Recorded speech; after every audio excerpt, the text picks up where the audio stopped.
Hello मुलांनो, कसे आहात?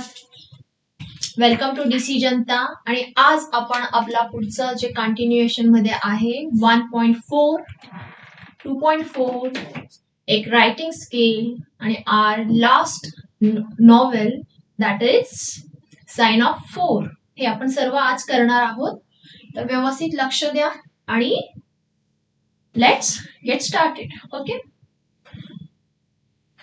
ओके now this is तुमचं 1.4 कोणतं लेसन आहे? Big data big insights.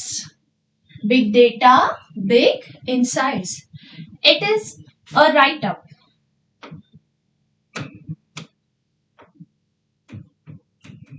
It is a right up. Okay, it is a right up. आणि ह्याच्यामध्ये की नाही तुम्हाला स्टोरी नाही आहे किंवा काही इन्सिडेंट पण नाही आहे. याच्यामध्ये तुम्हाला इन्फॉर्मेशन दिलेली आहे. Information about the data and the it's insights. आता डेटाचा मिनिंग तर तुम्हाला माहिती आहे. डेटा तुम्ही म्हणत असाल तर त्याचा मिनिंग तुम्हाला माहित असेल, म्हणजे माहिती, इन्फॉर्मेशन. करेक्ट? ओके. आणि इनसाइट्स म्हणजे काय? Insights means understanding. इनसाइट्स म्हणजे काय? अंडरस्टँडिंग. ठीक आहे. Big data means information. Data means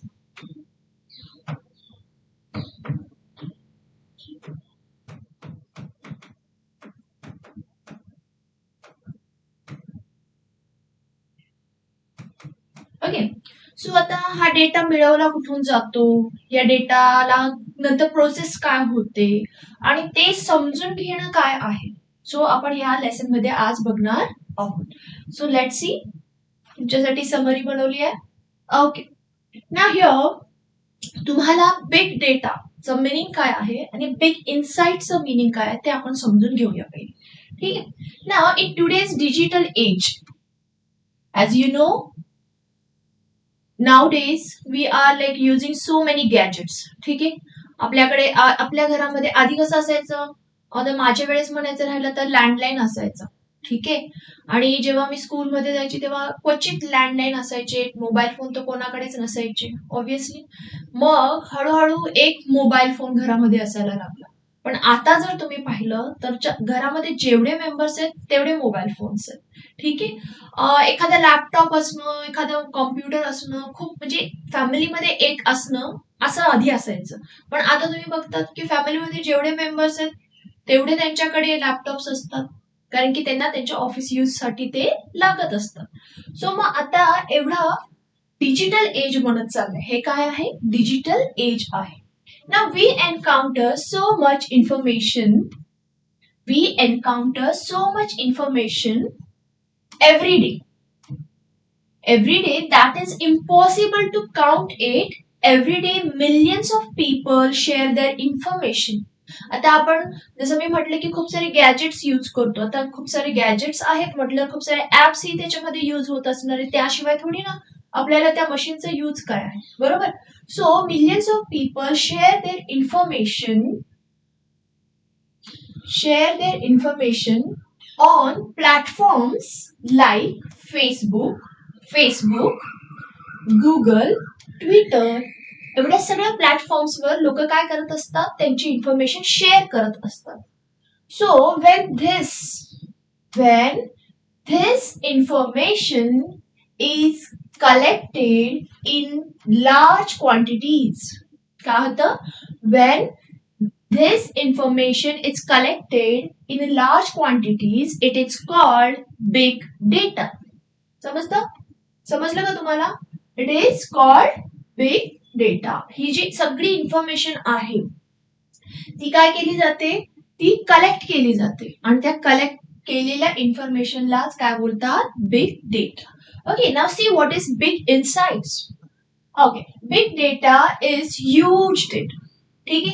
That is difficult to handle and analyze by traditional methods. Important information and conclusions are drawn from this data by going into great depth, which is called big insights. आता याच्यामध्ये खूप सारी information असते. ती information एवढी huge आहे की कोणी त्याला लगेच हँडल नाही करू शकत. It's very difficult to handle, आणि ते डिफिकल्ट टू हँडल पण आहे. ऍज वेल अनालाइज करायला आपण ट्रेडिशनल मेथड्स यूज होऊ शकत नाही. That's why it is important information and conclusion are drawn from this data by going into great depth, and that is called big insights.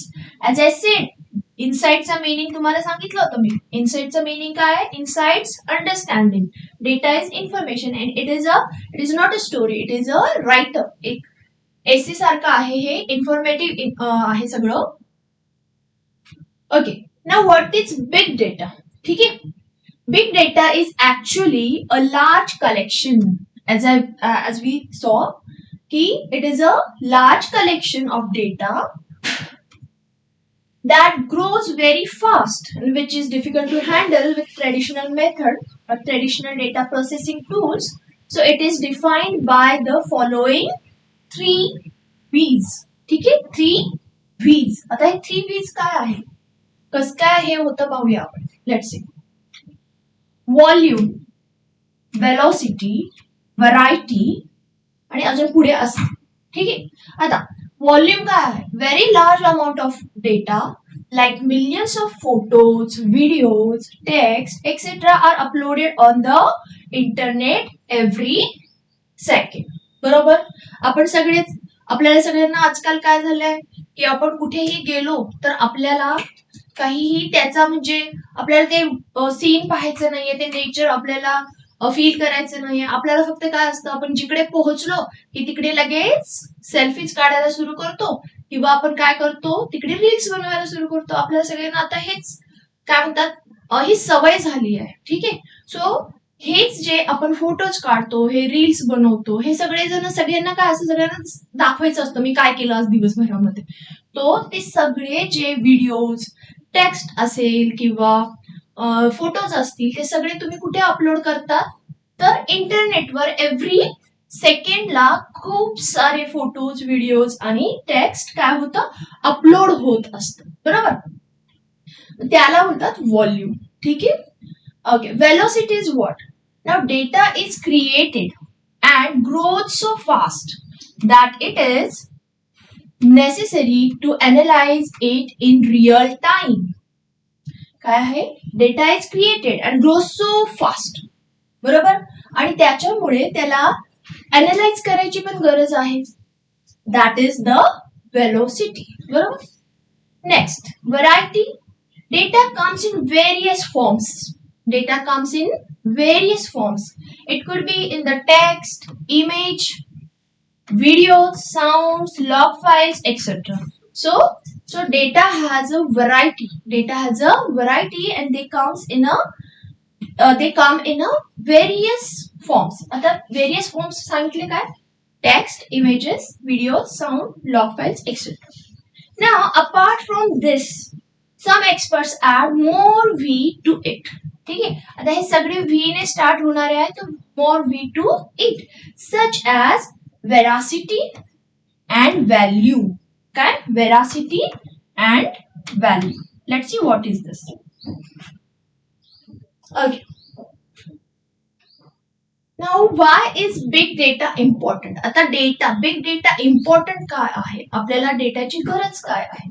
So in today's time we can know many important things by analyzing large amount of data. Now we can know many important things by analyzing large amounts of data. For example, आता हे big data कशातून मिळतो किंवा कशासाठी आपण मिळवतो? Let's see. Business decisions. आता first काय आहे? Business decisions. Companies make better marketing strategies by understanding the behavior of their customers. तर बिग डेटाचं इम्पॉर्टन्स काय आहे, कशाला डेटा मिळवायला पाहिजे, राहू दे तिकडे असं म्हणता येत नाही. कशाला हवंय, आता तुम्ही बघतात की आधीपेक्षा बिझनेसची ग्रोथ जास्त झालेली आहे, कंपनीची ग्रोथ जास्त झाली, ऑफिसेस, लॉजिस्टिक आणि परत तुम्ही सायबर सिक्युरिटी, गव्हर्नमेंट स्कीम्स, हे सगळं तुम्हाला भरभरून सगळं इंटरनेटवर बघायला मिळतं. हे कशामुळे होतंय, कारण की लोकांची गरज काय आहे, लोकांना काय हवंय काय नको, हे सगळं काय केलेलं असतं, त्याचा सर्वे केलेला असतो. त्या सर्वेच्या अकॉर्डिंग आता प्रोडक्ट्स कोणते पाहिजे कोणते नाही पाहिजे, कोणत्या एरियामध्ये, कोणत्या लोकेशनमध्ये किंवा कोणत्या सिटीमध्ये, कोणत्या गावामध्ये काय गोष्टी अवेलेबल करून दिल्या पाहिजेत, हे सगळं कशामुळे अनालाइज करू शकतात लोक, it just because of the data. आणि म्हणूनच म्हटलंय की डेटा खूप इम्पॉर्टंट असतो. आणि तुम्ही आता हे डेटाचं इम्पॉर्टन्स काय आहे, बिझनेस डिसिजन्स घ्यायसाठी खूप इम्पॉर्टंट आहे. कारण की जर डेटा त्यांच्याकडे असेल तर तो डेटा अनालाइज करून ते काय करू शकतात की behaviour of their customer they can understand. ठीक आहे, तो तर त्यांना त्यांची कंपनीची ग्रोथ करण्यासाठी, बिझनेसची ग्रोथ करण्यासाठी हा डेटा यूज होत असतो. Let's see what is the next. Here is the next health care. What is it, health care. तर हेल्थ केअर मध्ये काय, doctors understand the trend of disease.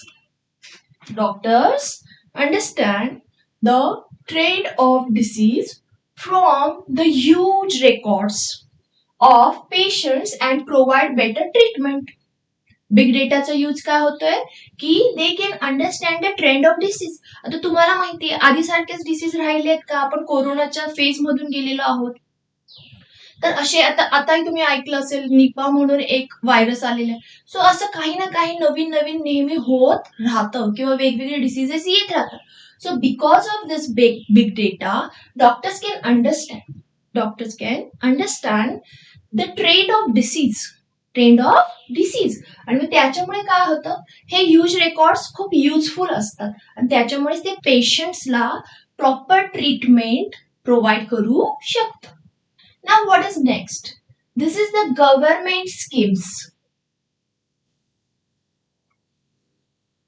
Third is government schemes. Now what is this? The government makes plans based on data so that help can reach the needy. Okay, आधी आता तुम्हाला म्हटलं ना internet full of like information असतं, काही ना काही तुम्ही फक्त एक अक्षरही टाईप केलं, एक लेटरही टाईप केलं तर it shows you the many options. त्याच्यामधून तुम्हाला म्हणजे पूर्ण टाईपही करायची गरज नाही. इथपर्यंत डेटा काय होतंय यूज करत आहेत किंवा डेटा एवढा मिळवला जातोय. ठीक आहे, सो व्हॉट इट सेज की गव्हर्नमेंट स्कीम्स पण लोकांपर्यंत पोहोचू शकतात याच्यामुळे, डेटा कलेक्ट केल्यामुळे. सो दे कॅन अंडरस्टँड की बाबा का ते प्लॅन्स बनू शकते. Government can make plans. का बरं, तर जे नीडी पीपल आहे त्यांना कशाची गरज आहे ते सगळं डेटा मधूनच त्यांना समजते. That's why they can the health can reach the needy. ठीक आहे, so government makes the plans. Now what is cyber security? See, the fourth is cyber security. By analyzing data we can identify cyber attacks. बरोबर. So काय होतं, data collect केल्यामुळे काय होतं की they can understand किंवा they can identify the cyber attacks. ठीक आहे, so this is the fourth one. Let's see what are big insights. Okay? When big data is processed properly, we extract important information from it, which is called big insights. ठीक आहे, आपण ही definition आधी बघितली होती, तुम्हाला हीच माहिती पूर्ण ह्या तुमच्या लेसन मध्ये आहे, 1.4 मध्ये आहे. ठीक आहे, these insights not only show us the data but also tell us what is hidden pattern or trend in it. ठीक आहे, हे इनसाइट्स जे आहे they are not only tell us और शो अस द डेटा, ते आपल्याला data पण show करतात as well, but also it tells us the hidden pattern और अ ट्रेंड इन इट. बरोबर. Then so that we can take the right decisions in the future. So big insights. म्हणजे तो data आहे तो understand करून घेण्यामुळे किंवा समजून घेण्यामुळे आपल्याला खूप साऱ्या गोष्टी काय करता येतात, डिकोड करता येतात. आपल्याला ते समजून घेतल्यामुळे त्याच्यावर प्लॅन ऑफ ऍक्शन तयार करता येतो. ते कसे एक्झिक्यूट करायचे ते प्लॅन्स तेही आपल्याला समजतं. ठीक आहे. So it helps us to take a right decision in the future. Let's see what is it. Okay. Now, big data is a huge and diverse type of data which is collected daily from the internet, smart devices, that is your phone, and other sources. Okay, understanding it and using it correctly has become the biggest need of the modern era. आता तुम्हाला माहिती ना खूप सारे cases होतात. तुम्ही ऐकलं असेल सायबर अटॅक किंवा फोन्स हॅक होतात किंवा मग काही काही डिजिटल अरेस्ट म्हणून एक आलं होतं. बरेच लोक काय काय वेगवेगळे खूप रिझन सांगून लोक काय करतायत, हे जे स्मार्टफोन्स असतात किंवा तुमचा लॅपटॉप असेल काय असेल त्या गोष्टी हॅक करून काय करतात, ते तुमचा पैसा चोरून घेऊ शकतात किंवा अशा गोष्टी होऊ शकतात.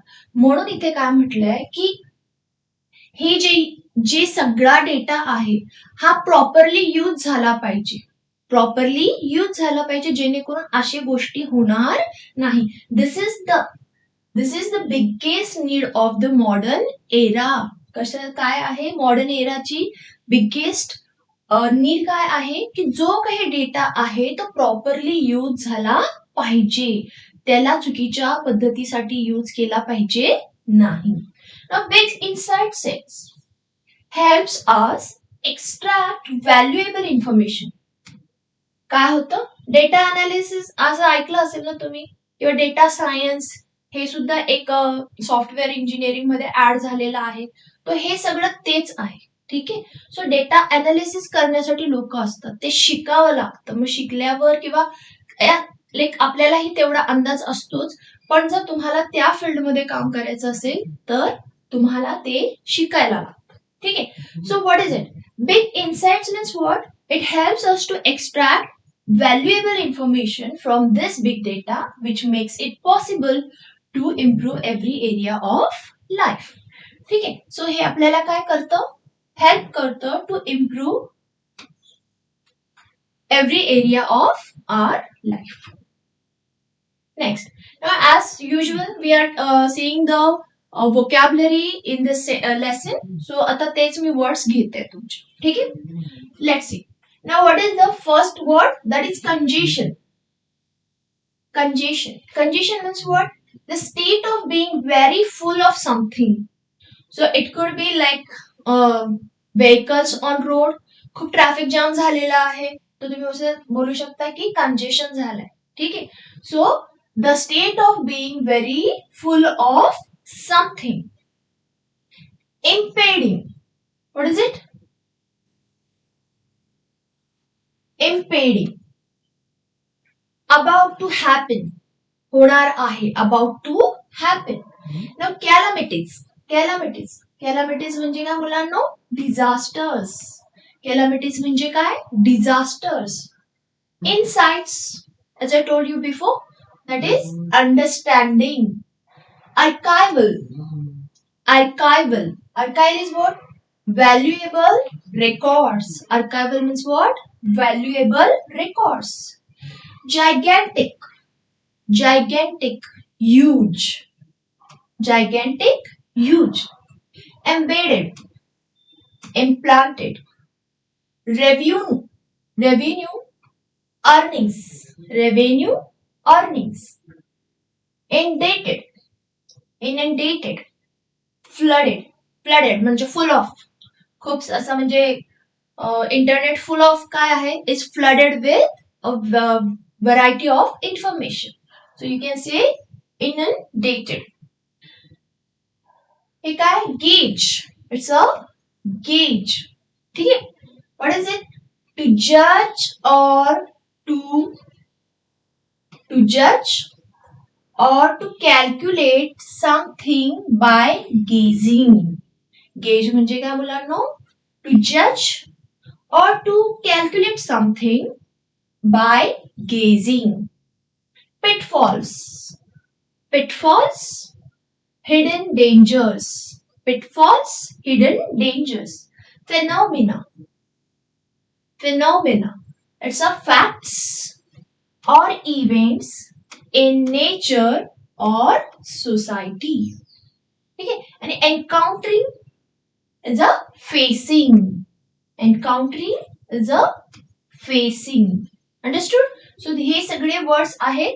नक्की पहा, व्यवस्थित समजून घ्या. तुम्हाला नक्की 2-2-4 मार्काचा फायदा होणार आहे. कोणत्याही पॅसेज मधला येऊ द्या, तुम्ही हे वर्ड्स करून ठेवा, तर you will definitely able to write the answers. याच्यामध्ये मॅच द फॉलोइंग ही विचारतात बरं. असं नाही की प्रत्येक वेळी तुम्हाला की फ्रेज दिली आहे त्याला 1 वर्ड द्या पॅसेज मधून, असं नाही. कधी कधी तुम्हाला ते काय करतात, एखादं मॅच द फॉलोइंग देतात. इकडे वर्ड्स देतात आणि तिकडे त्याचा मीनिंग असतो. जर तुम्हाला घ्यायचाच असेल तर एखादा इझी घ्यायचा म्हटलं तर समजा तुम्हाला इकडे ए दिलेला असेल आणि इकडे बी असेल. इकडे तुम्हाला सपोज 1 दिला असेल रेव्हेन्यू, सेकंड तुम्हाला जायगॅन्टिक, third enables, the fourth is embedded.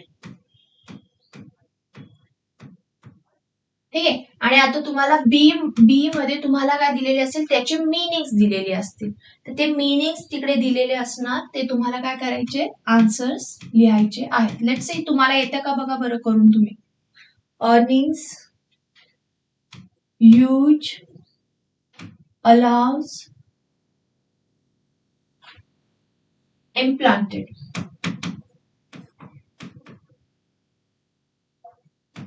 So हे A, B, C, D. So तुम्हाला ह्याचे काय करायला लागतील, ते वर्डच्या मिनिंगशी याला काय करायचं, तुम्हाला कनेक्ट करायचं आहे. आता ते आपले एरोज इकडे तिकडे सोडायचे नाही, काय करायचं तुम्हाला, प्रॉपर आन्सर्स लिहायचे. ठीक आहे. So what you will write here, answers. Exam मध्ये हा पार्ट नाही लिहिला तरी चालतो, हा पार्ट लिहायचा नाही, इकडे तुम्ही डायरेक्ट आन्सर्स लिहा. आता रेव्हेन्यूचं मिनिंग आपण इकडे काय पाहिलं होतं, रेव्हेन्यूचं मिनिंग होतं इकडे अर्निंग्स. रेव्हेन्यूचं मिनिंग काय होता, अर्निंग्स. मग इकडे अर्निंग्स दिलेला आहे ना, मग ते अर्निंग्स तुम्हाला इकडे लिहावं लागेल, अर्निंग्स. ठीक आहे. जायगॅन्टिकचं मिनिंग ह्यूज आहे, इथे होता huge word, so huge. Enables means allows, so इथे अलाउज पण वर्ड आहे. ठीक आहे. आणि एम्बेडेड इज इम्प्लांटेड. तो तुम्हाला एक्झाम मध्ये अशा पद्धतीने पण, म्हणजे साधारण या पद्धतीमध्ये पण येऊ शकतं. दरवेळेसच फ्रेज दिली जाईल आणि त्याला वर्ड्स दिले जातील, वर्ड्स तुम्हाला शोधायला सांगतील, असंही असतंच. एक वेळ ते आणि एक वेळ तुम्हाला मॅच द फॉलोइंग म्हणून सुद्धा ते येऊ शकतं. असं मॅच द फॉलोइंग म्हणून सुद्धा तुम्हाला ते घेऊ शकते. ठीक आहे. सो तुम्हाला तुमचे 2 मार्क्स इकडे सिक्युअर करायचे असतील तर तुम्ही काय केलं पाहिजे, 2 मार्क्स तुमचे सेव्ह होतील इथे. ठीक आहे. जर तुम्ही हे असे व्यवस्थित वर्ड्स लर्न करून ठेवले, पाठांतर करून ठेवले, आणि ऑब्व्हियसली तुमची मॅच्युरिटी लेवल आहे की यू कॅन अंडरस्टँड, एकदा दोनदा वाचलं तरी सुद्धा तुम्हाला याचं मिनिंग समजून जाणार आहेच. आणि हे सगळे वर्ड्स तुम्हाला पुन्हा रायटिंग स्किल मध्ये पण यूज करता येतील, किंवा तुम्हाला तुमच्या क्वेश्चनचे आन्सर्स लिहिताना पण यूज होणार आहे. सो हे व्यर्थ नाहीये की टाइमपास वगैरे असा काही प्रकार नाहीये, तुम्हाला खूप हेल्पफुल असणार आहे. So let's see what is our next poem. Next poem is Have You Earned Your Tomorrow. काय आहे मुलांनो, Have You Earned Your Tomorrow. Such a beautiful poem it is. It is such a beautiful poem. आता ही जी poem आहे, ही poem एक emphasises. आता ही poem कोणी लिहिलेली आहे मुलांनो, कोणी लिहिलेली आहे बरं. Okay, let's see. ही पोयम लिहिली आहे एडगर गेस्ट. कोणी लिहिली आहे, Edgar Guest. So will write the name.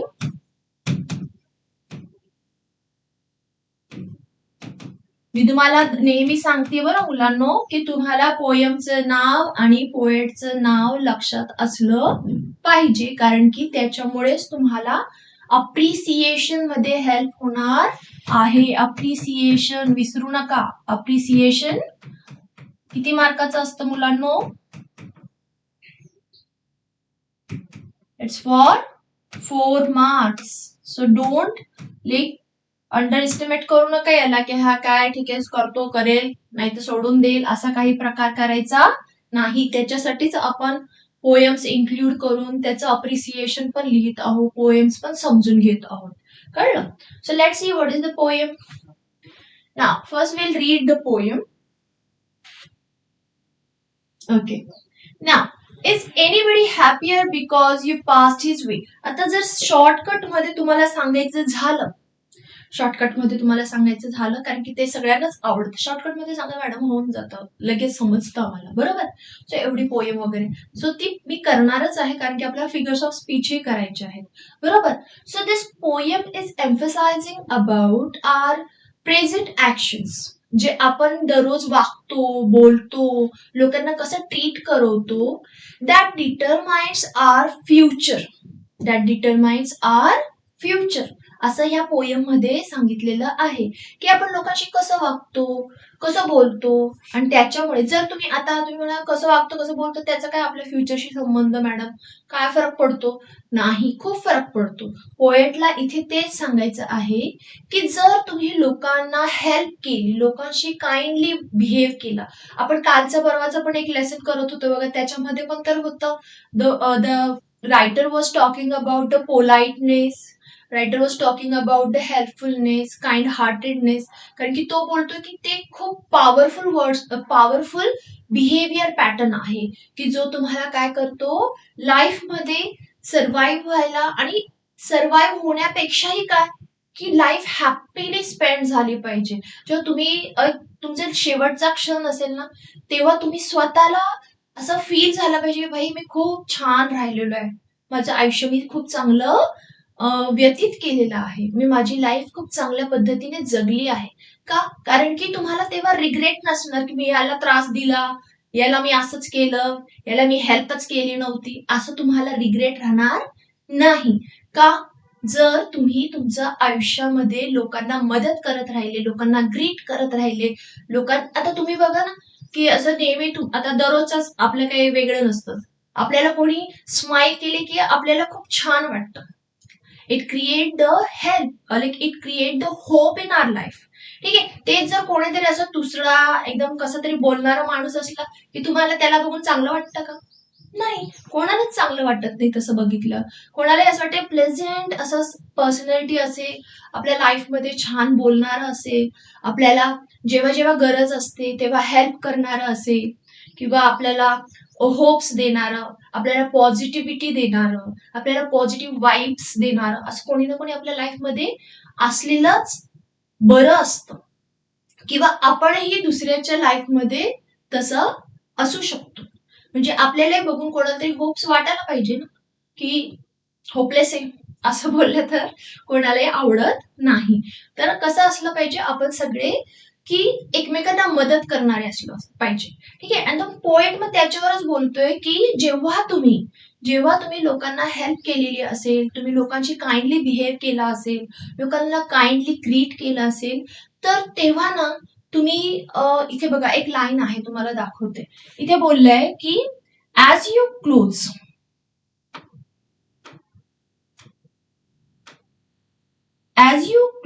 Your eyes in slumber means sleep. ठीक है. As you close your eyes in slumber, do you think that God would say? देव म्हणेल तुम्हाला, जेव्हा तुम्ही असं छान लाईफ व्यतीत केली असेल किंवा तुम्ही छान दिवस घालवला असेल, लोकांना मदत केली, लोकांना काइंडली बिहेव केला, त्यांच्याबरोबर पोलाइटनेसनी वागले, तर काय होणार की जेव्हा तुम्ही रात्री झोपी जाल तेव्हा गॉड काय म्हणेल? God would say you have earn one more tomorrow. तू काय केलंय? तुझ्या आजच्या चांगल्या वागण्यामुळे तू अजून एक दिवस काय केलाय? मिळवलाय जगण्यासाठी. आणि by the work you did today. तू चांगलं काम केलंय, चांगलं काम केलं त्याच्यामुळे काय झालंय, you have earn one more tomorrow. ठीक आहे, म्हणूनच पोएमचं नाव काय आहे, पोएमचं नाव काय मुलांनो, have you earn your tomorrow. ठीक आहे, have you earn your tomorrow. आता इथे टुमॉरोचं मिनिंग ऍक्च्युली फ्युचर. टुमॉरोचं मिनिंग काय आहे इथे, फ्युचर. ठीक आहे, okay. Now see, is anybody happier because you passed his way. तुम्हाला बघून किंवा तुम्ही तिकडून जात आहात त्याच्यामुळे तुम्हाला बघून कोणी आनंदी झालंय का कधी. अजून एक गोष्ट, ह्या पोयम मध्ये इफ यू सी सगळीकडे क्वेश्चन मार्क आहे. सो हिअर एव्हरीथिंग, इथे सगळं तुम्हाला दिसत असेल, हे सगळं काय आहे, इंटरोगेशन. हे सगळे काय आहे, interrogation figure of speech. So interrogation figure of speech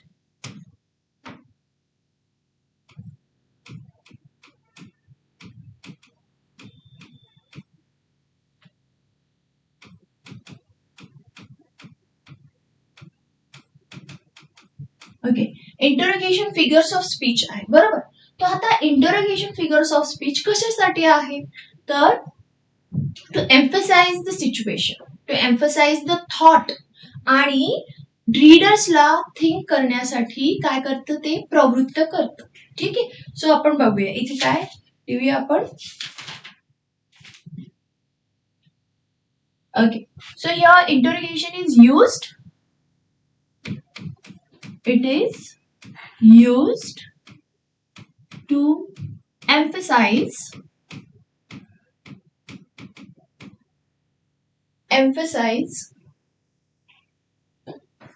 a point, emphasize a point, and make reader to think. ठीक आहे, so emphasise and make reader to think. So तुम्हाला बघा, तुम्हाला फिगर्स ऑफ स्पीच विचारलं ना की फक्त नाव लिहून मोकळं नाही व्हायचंय, you have to write the explanation for that. आणि एक्सप्लेनेशन हे आहे की your poet has used many interrogations, ठीक आहे, इंटरोगेटिव्ह सेंटेन्सेस. तो why it is used to emphasize a point and make reader to think. हे तुमचं एक्सप्लेनेशन असलं पाहिजे. ठीक आहे, म्हणून मी तुम्हाला हे सांगितलं. Let's see now, does anyone remember that you spoke to him today?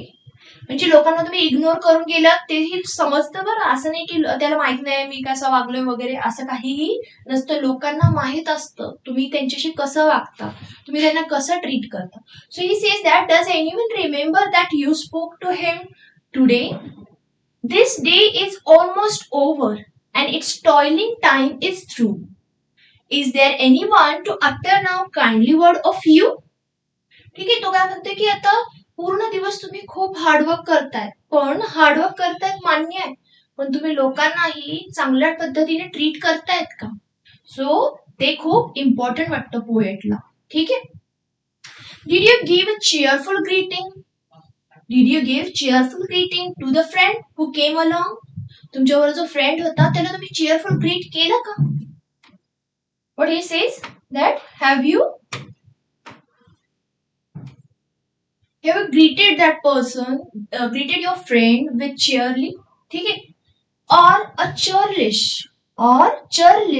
sort of howdy and then vanish in a throng. म्हणताय की तू तुझ्या मित्राला, तुझ्या मैत्रिणीला ग्रीट केलं का चीयरफुली, का नुसतं rudely? Churlish means what? Rudely. चर्लिशचा मीनिंग काय मुलांनो? चर्लिशचा मीनिंग आहे रूडली. लेट्स सी, इकडे मी चर्लिश लिहिते.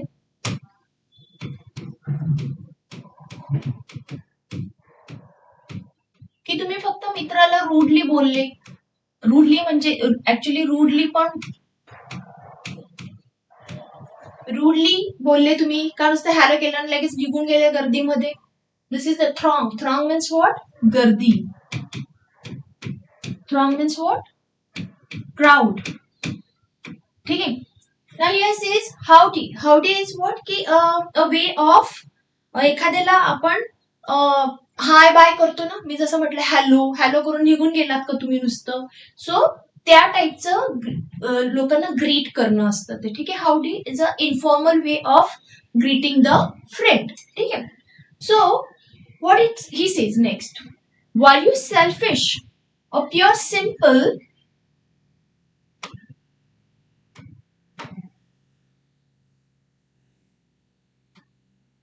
okay, childish or the sort of howdy, ठीक है.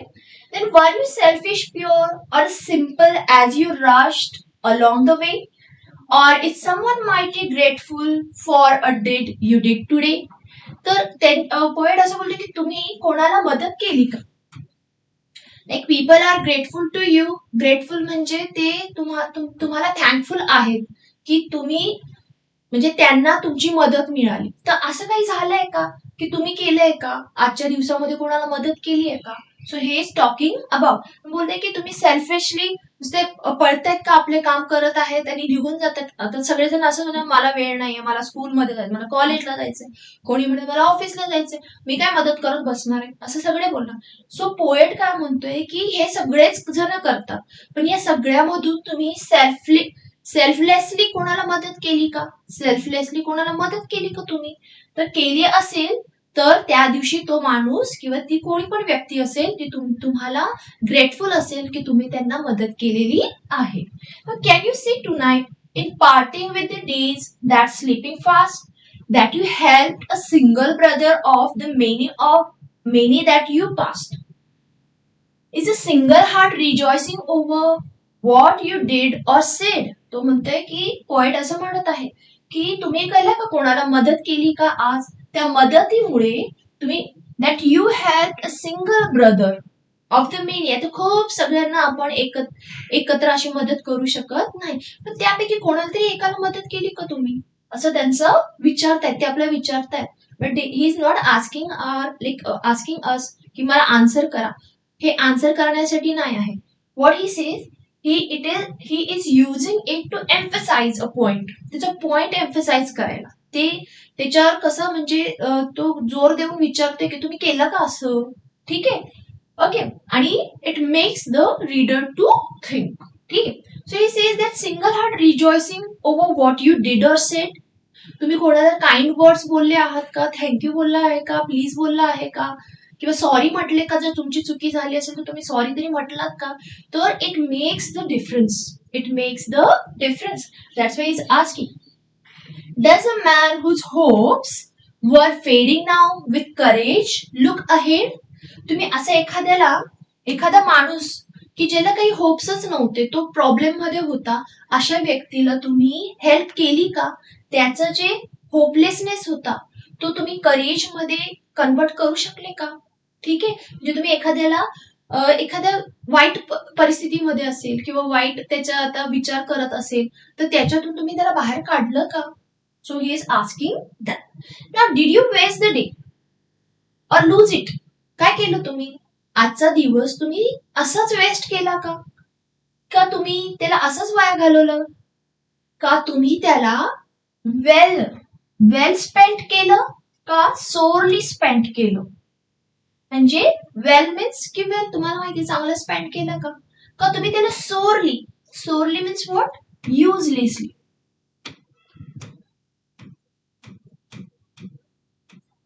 Sorely means what, uselessly. काय बोलतात की तुम्ही युजलेसली त्याला तुमचं पूर्ण डे असंच हे केला का, असंच वाया घालवला का. So did you leave a trail of kindness or scar of discontent. तुम्ही तुमचा काइंडनेस तिथे स्प्रेड केला, तुम्ही लोकांमध्ये काइंडनेस शो केला का तुम्ही त्यांना डिस्कंटेंट केलं. डिस्कंटेंट म्हणजे तुम्ही त्यांना म्हणजे वाईट फील करवलं, तुम्ही त्यांना डिससॅटिस्फॅक्शन दिलं, डिसअपॉइंटमेंट दिले, असं काही केलं का तुम्ही. जर काइंडनेस केला असेल तर you have earn your day, you have earn a one more day. आणि जर तुम्ही डिस्कंटेंट केलं असेल तर ऑब्व्हियसली पोएटला हे नकोच आहे. ते काय म्हणतायत की तुम्ही काय केलं पाहिजे, काइंडनेस, तुम्ही पोलाइट असलं पाहिजे, तुम्ही कोणाला तरी मदत केली पाहिजे, हे पोएटला हवंय. आणि दॅट्स वाय जसं मी तुम्हाला लास्ट ही लाईन वाचून दाखवली होती तेव्हा, की म्हणून तो म्हणतोय की जर तुम्ही केलं असेल लोकांना मदत, केलं असेल काइंड वर्ड यूज, किंवा तुम्ही काइंड हार्टेडली हेल्प केली असेल कोणाला, तर नक्कीच त्या दिवशी झोपताना गॉड वुड से, तुम्हाला म्हणेल की you have earn one more tomorrow by the work you did today. आज जे काही काम केलं, तू चांगले काम केलेस, त्याच्यामुळे तू एक चांगला अजून एक दिवस मिळवला आहेस. आय होप समजली असेल तुम्हाला पोएम.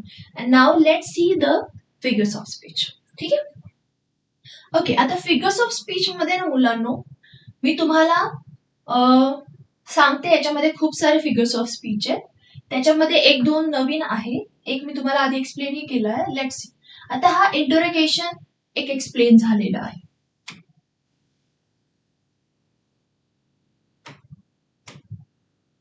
हा इंटरोगेशन तुम्हाला एक्सप्लेन केला. आता दुसरा ना मुलांनो याच्यामध्ये एक आहे, दॅट इज द त्या दिवशी पण आपण ट्रान्सफर्ड एपिथेट घेतला होता. ट्रान्सफर्ड एपिथेट, तर तो बघूया आपण.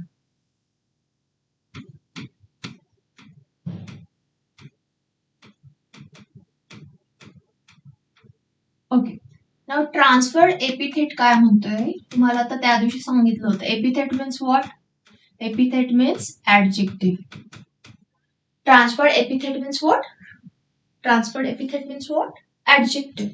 ठीक आहे. आता हा जो ऍडजेक्टिव्ह आहे, याच्यामध्ये तुम्हाला 2-3 लाईन्स की मी समजवते काय आहे ते पाहूया. आता इथे ही जी लाईन आहे,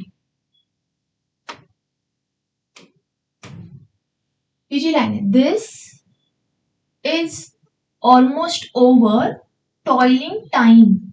हा जो फ्रेज दिसतो तुम्हाला, toiling time. Toil means what? Toil means what? Toil means hard work. ठीक आहे, हार्ड वर्क.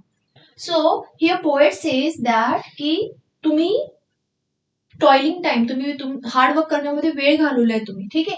सो इथे toiling means hard work. Time करतोय का? नाही. कोण करताय? पर्सन करतोय.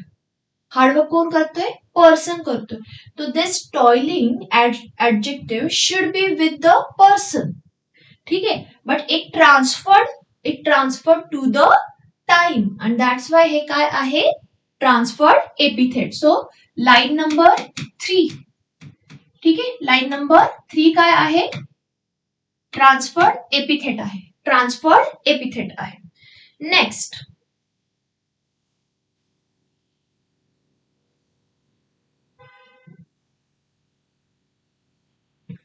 ओके, नेक्स्ट पाहूया आपण कोणती लाईन आहे. ओके, इथेच नेक्स्ट आहे पहा, काइंडली वर्ड. काइंडली वर्ड ही नेक्स्ट लाईन पण आहे. आता काइंड कोण असतो? काइंड माणूस असतो. काइंड वर्ड्सही असतात, पण काइंडली असे वर्ड्स. सो काइंडली हा ऍडजेक्टिव्ह आहे. काइंडली काय आहे? ऍडजेक्टिव्ह आहे. आणि हा कोणासोबत असला पाहिजे होता? That person. The person is kind.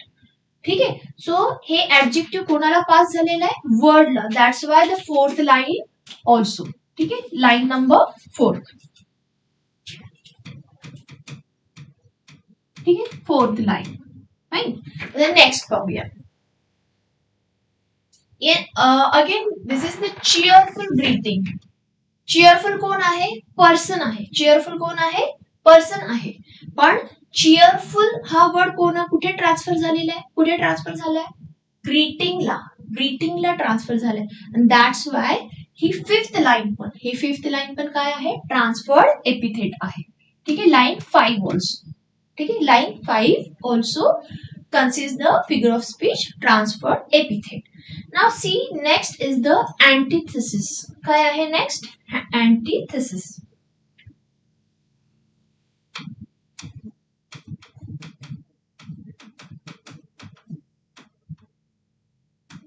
Antithesis. आता अँटीथेसिस म्हणजे काय मुलांना? Contrast idea. अँटीथेसिस म्हणजे काय? Contrast or opposite ideas are used in a one line. ठीक आहे. आता कॉन्ट्रास्ट आयडियाज.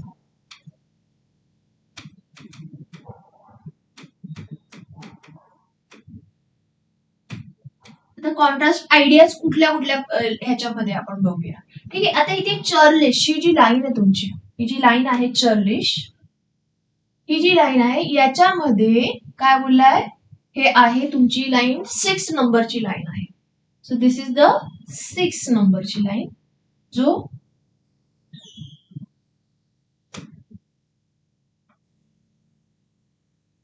ती आहे तुमची लाईन नंबर 6.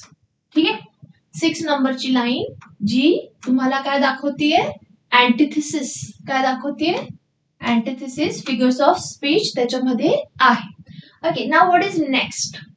इकडे एक आहे, does a man hopes whose were fading and with courage. आता इथे होप्स वर फेडिंग, होप्स आणि फेडिंग म्हणजे तो he was losing his hopes, पण तुम्ही काय केलं, त्याला करेज दिलं. So that is the again ही तुमची लाईन काय आहे, फिगर्स ऑफ स्पीच कोणतं आहे, लाईन नंबर तुमची 12 आहे. ठीक आहे. ओके, 12 नंबरची लाईन आहे. ठीक आहे. हे अँटिथेसिस आहे. Again here this is the line, he line तुमची 14 नंबरची लाईन. ठीक आहे. 14 नंबरची लाईन पण काय कन्सिस्ट करते, तुमचा अँटिथेसिस हा फिगर्स ऑफ स्पीच कन्सिस्ट करते. Now what is next. Okay, हे इम्पॉर्टंट फिगर्स ऑफ स्पीच आहे तुमच्या इथे, की ते काय करत आहेत तिथे, इंटरोगेशन, ट्रान्सफर्ड एपिथेट, अँटिथेसिस. ठीक आहे. Okay, so let's see what is this next. आहे का याच्यामध्ये थोडेफार अजून ते.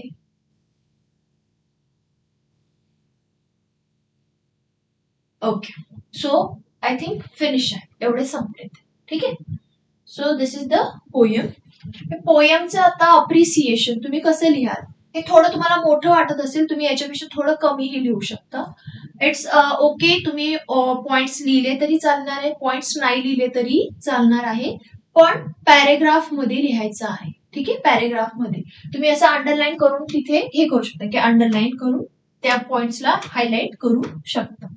अबाउट द पोयम, आता मी तुम्हाला पोयम समजवलीच आहे. पोयम काय आहे, have you earn your tomorrow by Edgar Guest. पोयमचं नाव is thought provoking. It's a thought provoking poem. ठीक आहे. The essence of what it means to live life of purpose and kindness. आपल्या life मध्ये काहीतरी purpose असला पाहिजे आणि आपल्या लाईफ मध्ये काइंडनेस ही असला पाहिजे. Now Guest known as the people's poet. हा तुम्ही एक सेंटेन्स नक्की त्याच्यामध्ये लिहिणार तुमच्या अप्रिसिएशन मध्ये. Guest known as the people's poet often wrote everyday life. त्याने लाईफ टाइम मध्ये असे स्टोरीज लिहिलेले, असेच पोएम्स लिहिले आहेत की त्याच्यामध्ये तो एव्हरीडे लाईफ काय करतो, डिस्कस करतोय. The simple virtues, simple values, manners, त्याच्याविषयी तो लोकांना गाईड करत असतो त्याच्या स्टोरीज मधून, पोएम्स मधून. ठीक आहे. The title itself serves reflecting question. The title काय आहे, itself suggest the reflective question. ठीक आहे. आता इथे काय बोलले, urging readers to consider the impact of their actions on their future. खूप इम्पॉर्टंट पॉइंट, अर्जिंग. सो आपण जे करत आहोत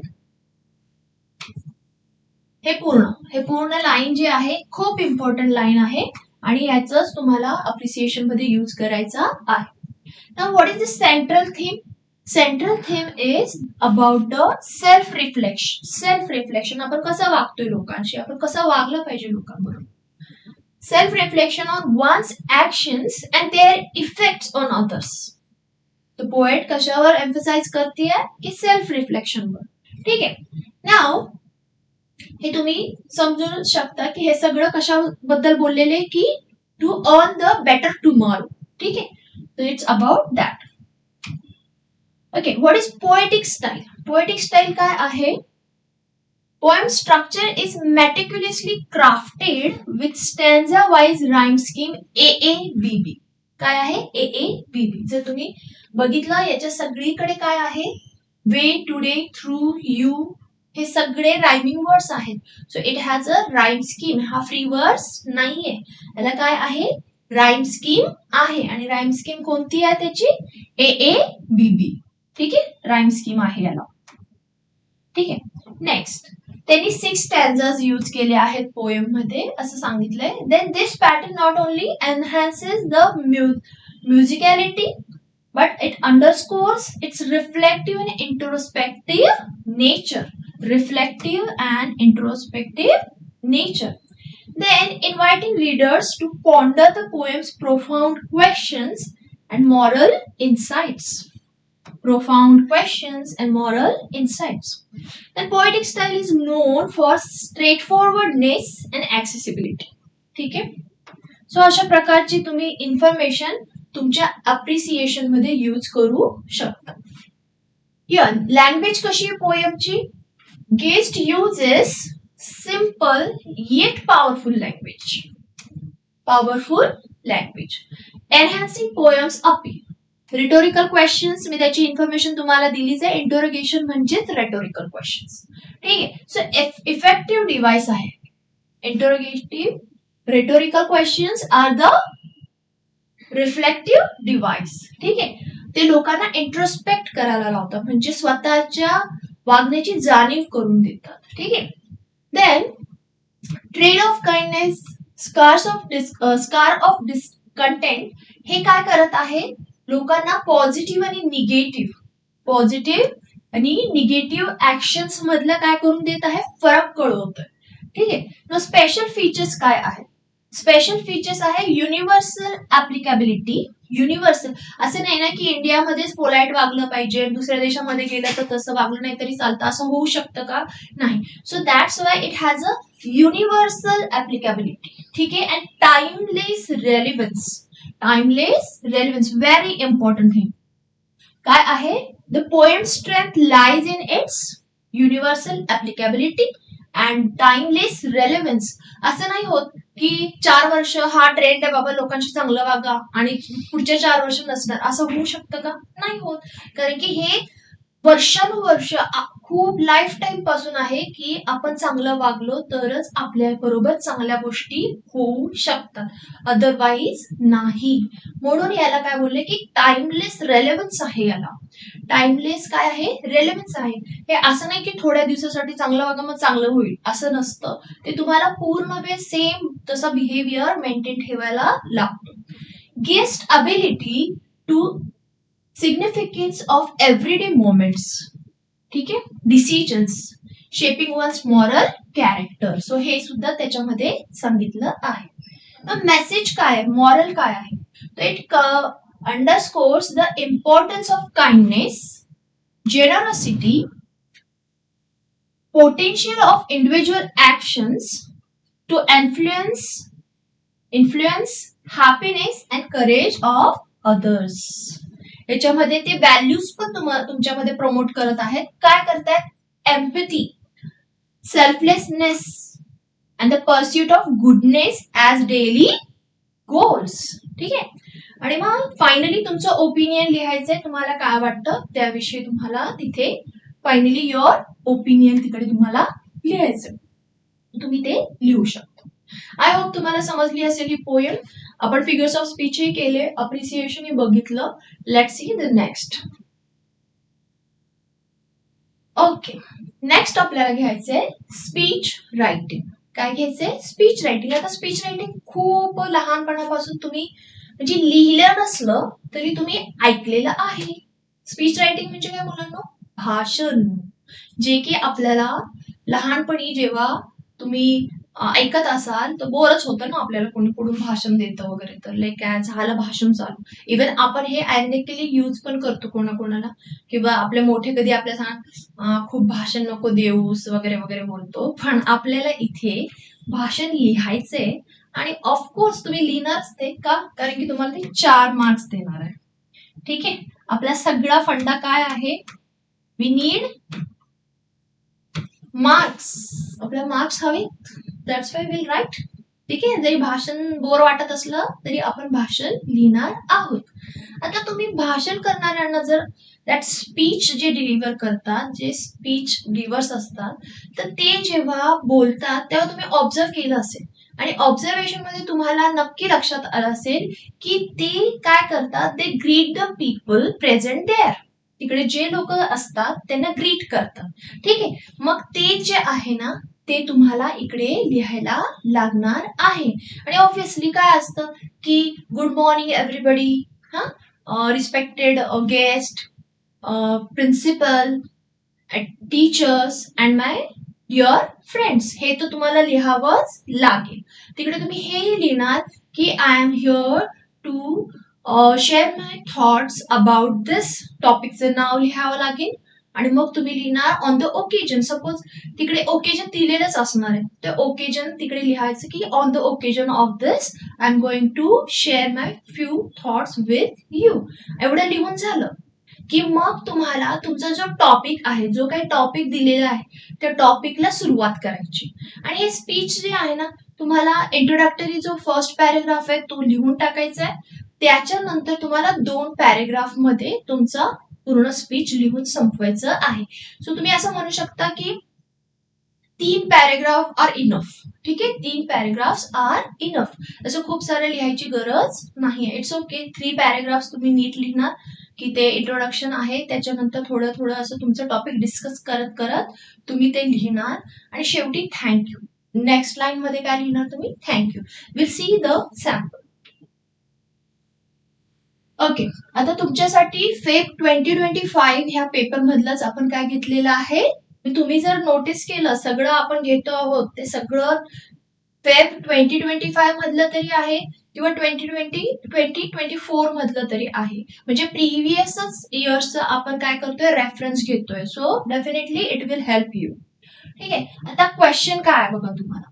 imagine you have been selected to represent your junior college for an intercollegiate allocation competition on the topic soldiers and farmers. Topic काय दिला बघा तुम्हाला, soldiers and farmers.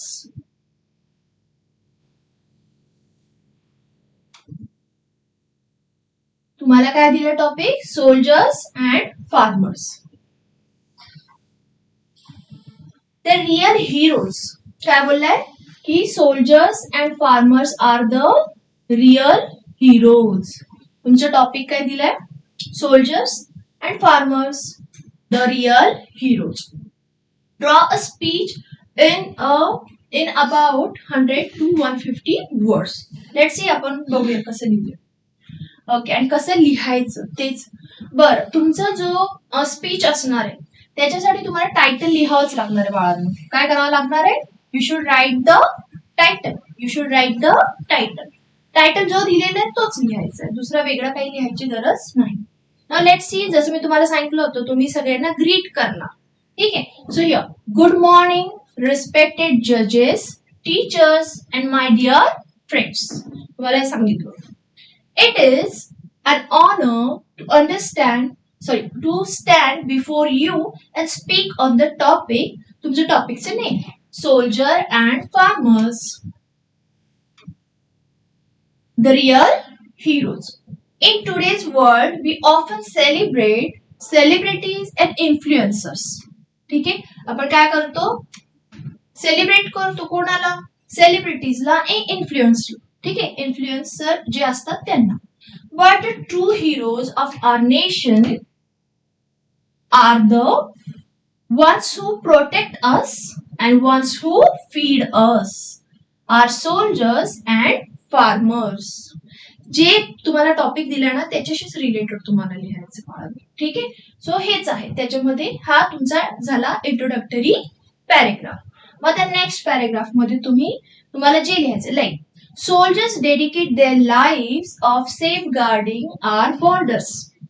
Whether it is freezing cold in the mountains or scorching heat in the deserts, they stand strong, ensuring that we live in peace.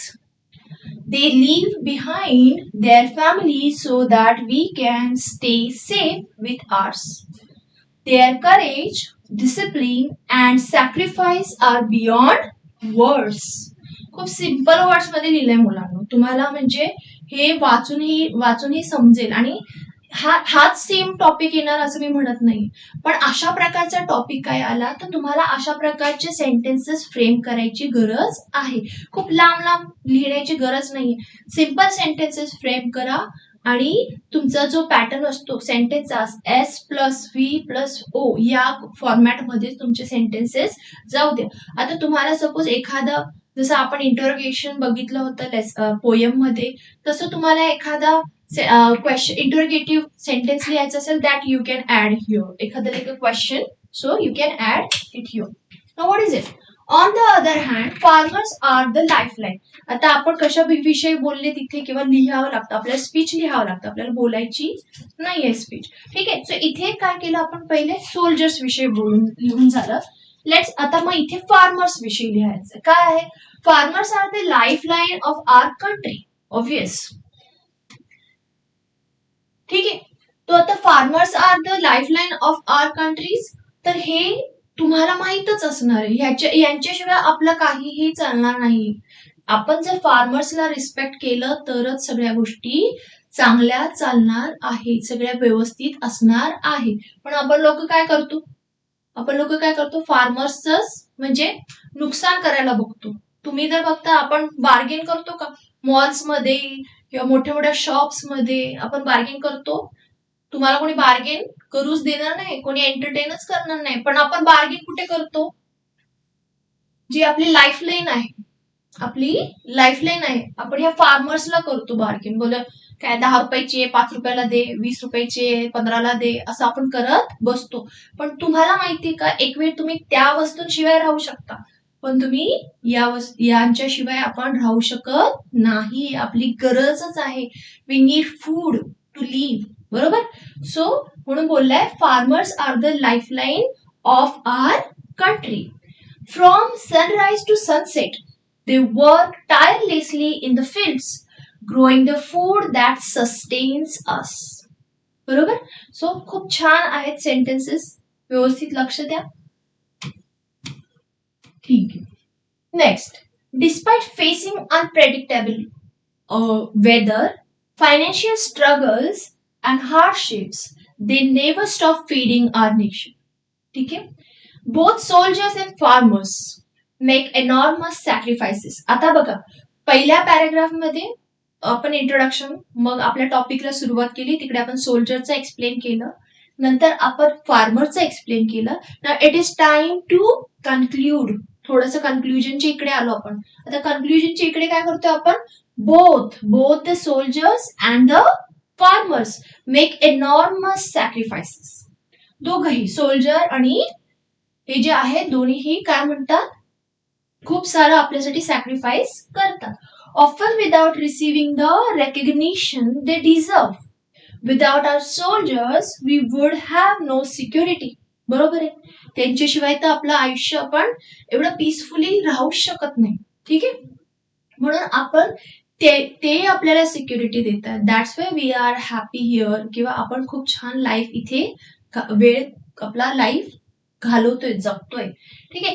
We would have no food, they are the true pillars of the nation. तुम्ही बघा कसे phrases use केलेले आहेत. ते phrases use करून सुद्धा तुमचं काय होणार आहे, तुमचं स्पीच खूप चांगलं लिहिलं जाणार आहे. ठीक आहे. Now let us respect and support these real heroes, for they are the ones who truly shape our future. आणि इथे लास्टला तुम्हाला म्हटलं थँक्यू लिहायचंय. काय म्हटलंय, थँक्यू असं तुम्हाला लिहावं लागणार. सो इन दिस वे आपण हा एक पॅरेग्राफ, नंतरचा हा पॅरेग्राफ, तोच इकडे कंटिन्यू, आणि हा एक लास्ट, आणि शेवटी तुम्हाला काय लिहायचंय, थँक्यू असं लिहून तुमचा स्पीच संपवायचा आहे. I hope. आता तुम्ही म्हणाल की आम्हाला 4 पैकी 4 मार्क्स कसं काय पडतील मॅडम? पडू शकतात.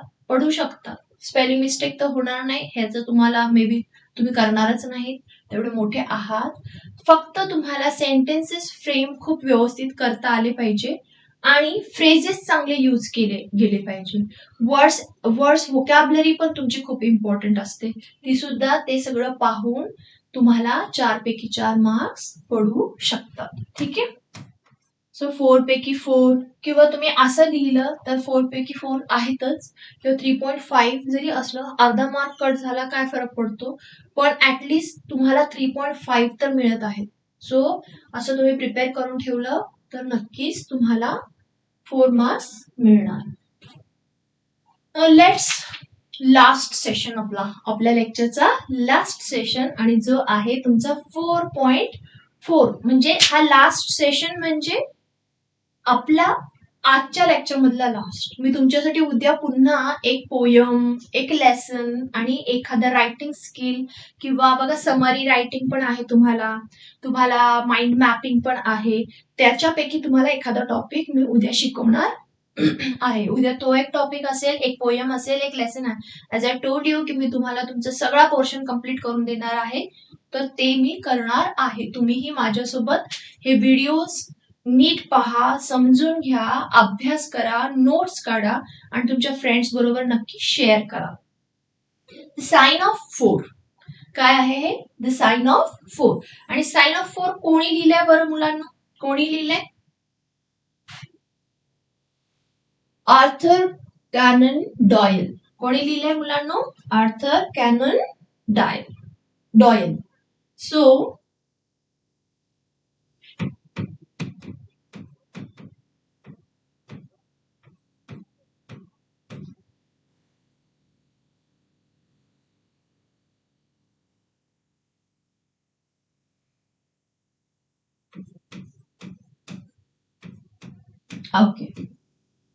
Okay.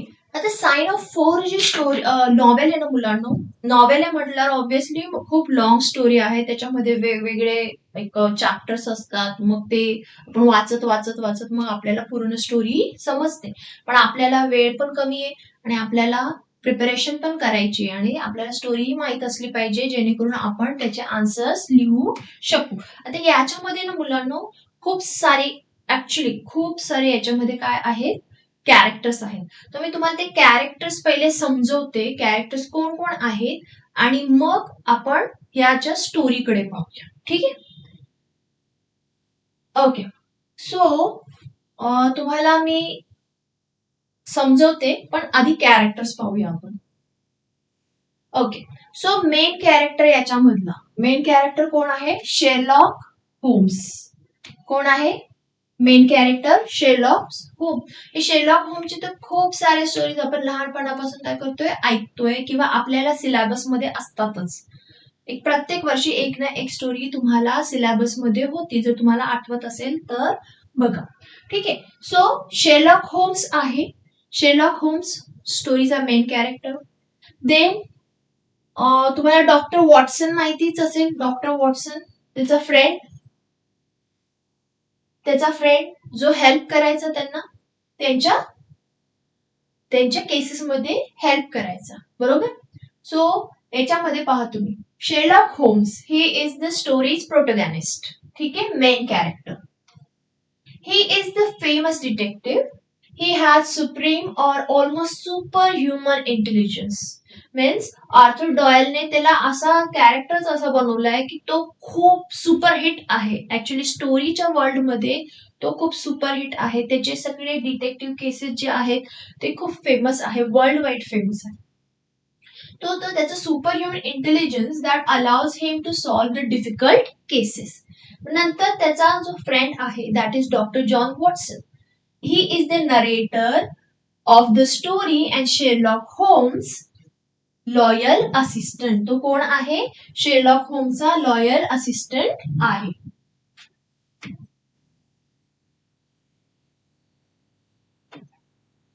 Is the narrator of the story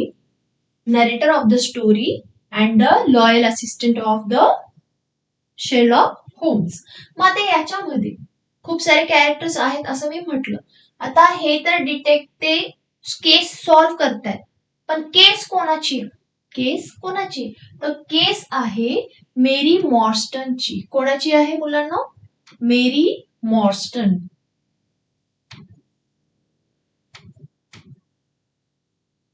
ही पण कॅरेक्टर आहे, हिच्यामुळेच ही स्टोरी सुरू झाली आहे, तुम्ही असं म्हणू शकता. ठीक आहे. सो ही जी मेरी मॉर्स्टन आहे ना, आता ही कोण आहे? Let's see. A young woman who needs Holmes help. ठीक आहे. शेरलॉक होमची हेल्प पाहिजे असते तिला. आता कशासाठी पाहिजे असते? तो miss Morstan comes to Sherlock Holmes to see if he can help her find out what happen to her father. आता काय आहे? स्टोरी कशावर आहे बरं? स्टोरीमध्ये ती जी मेरी मॉर्स्टन आहे तिची केस घेऊन कोणाकडे येते? शेरलॉक होम्स कडे येते. तर शेरलॉक होम्स कडे ती काय तिचं इम्पॉर्टंट गोष्ट काय आहे की तिला माहिती करायची असते की what happen to her father, where he is, असं तिला माहिती करून. सो तिच्या फादरचं नाव काय आहे? कॅप्टन मॉर्स्टन. काय तिच्या फादरचं नाव? कॅप्टन मॉर्स्टन. ठीक आहे. फादर ऑफ मेरी. ठीक आहे. Okay. Who disappeared a few years previously. काय असतं? जेव्हा ती केस घेऊन जाते त्याच्या आधीच, एक 10 वर्ष आधीपासून तिचे फादर काय असतात? डिसअपियर असतात आणि त्यांनी तिला भेटायला बोलवलेलं असतं. आपण बघूया ती स्टोरीमध्ये काय आहे. पण ते तेव्हापासून, ती जेव्हा त्यांना भेटायला जाते तेव्हाच ते गायब असतात. ती त्यांना भेटू शकत नसते. भेट होण्याआधीच ते गायब झालेले असतात. ठीक आहे. Okay. Thaddeus Sholto. Thaddeus Sholto कोण आहे बरं? थॅडस शॉल्टो कोण आहे बरं? तो Thaddeus Sholto is one of the major Sholto's son. Major Sholto एक कॅरेक्टर बाळांना याच्यामध्ये. Major Sholto. ठीक आहे. Major Sholto has 2 son. किती? 2 मुलं असतात त्याला. एक असतो Thaddeus, this is the one, आणि एक असतो बार्थोलोमो. मेजर शॉल्टोचे 2 मुलं. मी तुम्हाला व्यवस्थित करून देते, पण आता आपण समजून घेऊ. He is an unusual character. Thaddeus is the one who decides to contact miss Morstan and ask her to meet. ठीक आहे. आणि याच्यामध्ये एक आहे अजून कॅरेक्टर नाही, तर त्याच्यामध्ये आहे एक ट्रेंड डॉग असतो. ट्रेंड. ठीक आहे. Trend dog of the. ठीक आहे. आता याच्यामध्ये नेक्स्ट पाहूया कोण आहे. ठीक आहे. मेजर शॉल्टो जो आपण बघितला, गार्ड ऑफ द अंदमान. ठीक आहे. Guard of the Andaman hills. आणि तो तिकडे म्हणजे जेलमध्ये क्रिमिनल्स असतात ना, त्यांच्या इथे तो गार्ड असतो. आता हा जो टोंगा आहे, याचा पण याच्यामध्ये एक रोल आहे बरं. ह्या नॉव्हेलमध्ये त्याचाही रोल आहे. तो कोण असतो? He is a native of the Andaman. It's like खूप असा घोस्टली दिसत असतो. तो खूप वियर्ड दिसत असतो. तो कुठे राहणारा असतो? तो अंदमान आयलंड मध्ये राहत असतो. ठीक आहे. तिकडे अंदमान आयलँड्स असतात, तिकडे तो राहत असतो. Who was helped by Jonathan Small. याच्यामध्ये एक कॅरेक्टर आहे अजून. याच्यामध्ये एक कॅरेक्टर आहे, ते काय आहे बाळांनो? Jonathan small. आता हे टोंगा, जोनाथन स्मॉल हे सगळे, आता ह्यांची वेगळी एक टीम आहे, त्यांची वेगळी टीम होती. आता हे शॉल्टो पर्यंतची वेगळी टीम होती. ठीक आहे. आता जोनाथन स्मॉल कोण असतो? ही is the wooden legged man. बरं. खूप फेमस कॅरेक्टर, की तो म्हणजे त्याला सगळेजण घाबरत असतात. का घाबरत असतात ते बघूच आपण. So he is the wooden legged man. ठीक आहे. who seeks revenge on major Sholto and जे मेरी मॉर्स्टनचे फादर असतात ना, आर्थर मॉर्स्टन, ते दोघांचं त्याला काय करायचं असतं? रिव्हेंज घ्यायचा असतो. तर रिव्हेंज का बरं? For the theft of the Agra treasure. आता मेन तुमचा नॉवेलची मेन थीम आली काय आहे, हा पूर्ण जो तुमचा नॉवेल आहे it revolves around the Agra's treasure.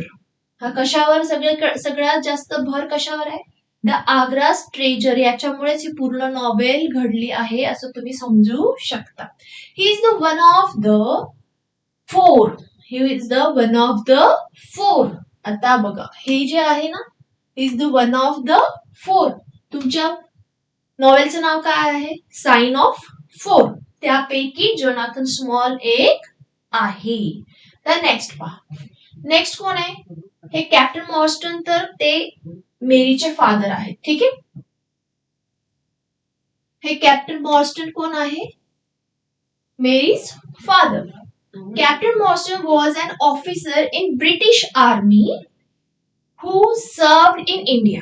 म्हणजे हे जे मेजर शॉल्टो आणि कॅप्टन मॉर्स्टन हे काय असतात, एक तर गार्ड ऑफ अंदमान ते असतात आणि हे ब्रिटिश आर्मी मध्ये असतात, जे इंडियामध्ये त्यांची काय असते बदली झालेली असते. ठीक आहे, he is Mary Morstan's father. His unexplained disappearance is the catalyst for the novel's plot. He was a friend of major Sholto. तो काय असतो, फ्रेंड असतो. काय असतो, फ्रेंड असतो. ठीक आहे, कोणाचा, आर्थर मॉर्स्टन, कॅप्टन मॉर्स्टनचा. Major Sholto is the father of Bartholomew and the Thaddeus. जसं म्हटलं तुम्हाला, मेजर शॉल्टोला काय आहेत, दोन मुलं असतात, बार्थोलोमो असतो, थॅडस असतो, हे दोन. ठीक आहे, he was a friend of captain Morstan with whom he served in India. दोघ जण एकाच ठिकाणी काम करत असतात. ठीक आहे, नाव अब्दुल्ला खान. मी तुम्हाला बोललेलं जोनाथन स्मॉल होता ना, हा जोनाथन स्मॉल,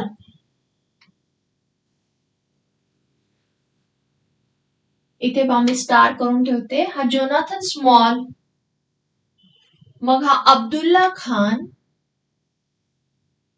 दोस्त Akbar and Mehmood Singh.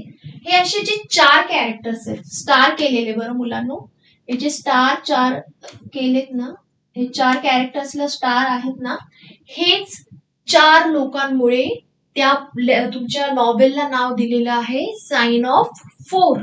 Sign of four. आता हा अब्दुल्ला खान कोण आहे बघा, he is an Indian man.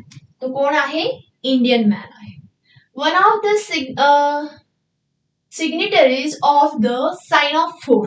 Sign of फोर मधला महत्वाचं कॅरेक्टर कोण, एक तर जोनाथन स्मॉल, दुसरा आहे अब्दुल्ला खान.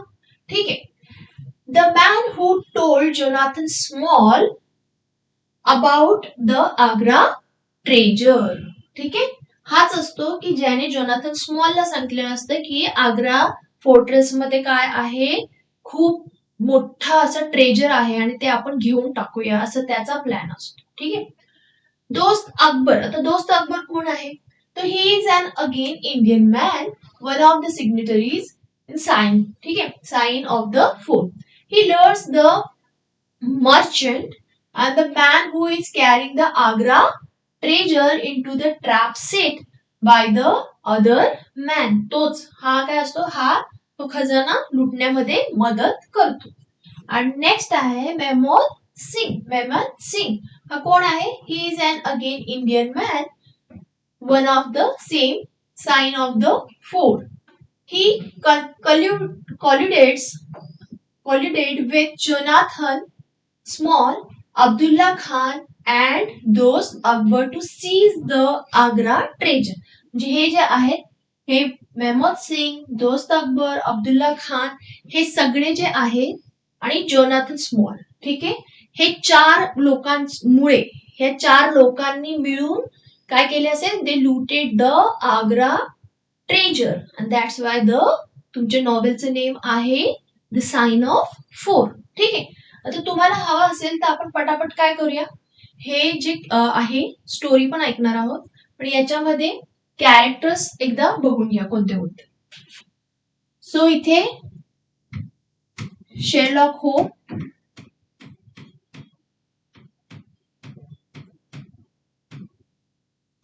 ठीक आहे, हा एक. दुसरा आहे डॉक्टर वॉटसन.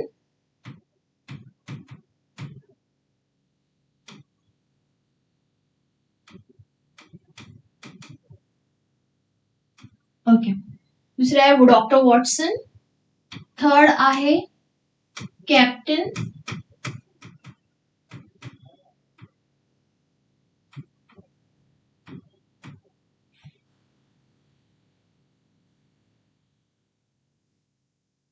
मॉर्स्टन.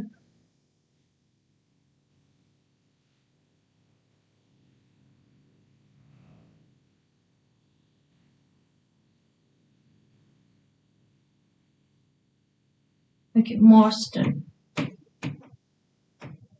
आणि हिज डॉटर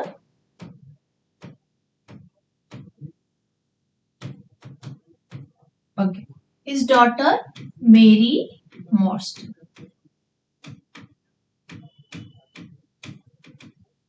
ओके, ठीक आहे, हे पण इम्पॉर्टंट आहे, हेच इम्पॉर्टंट आहे. हिच्यामुळेच काय होते, स्टोरी पुढे जाते. ठीक आहे, आता 4 मेजर शॉल्टो.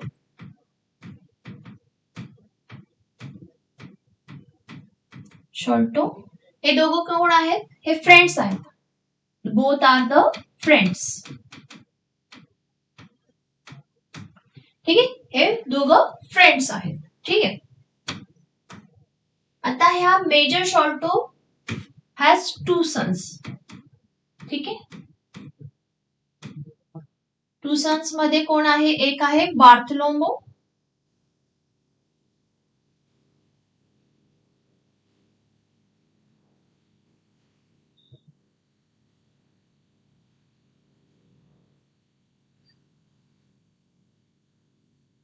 ठीक आहे,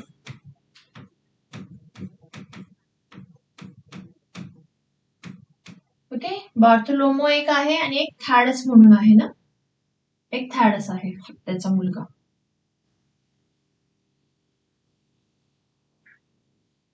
थॅडस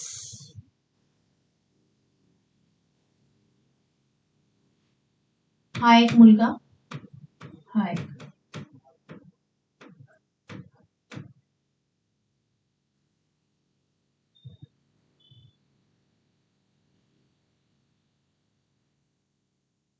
okay, so major Sholto 2 sons, बार्थोलोमो आणि एक आहे थॅडस, हे 2 आहेत. याची एक डॉटर. आता मेन साइन ऑफ 4 चे मेन कॅरेक्टर, साइन ऑफ 4 चे मेन कॅरेक्टर तुम्ही म्हणू शकता, ज्यांच्यामुळे त्या याला नाव पडलंय. So what is it, Jonathan small.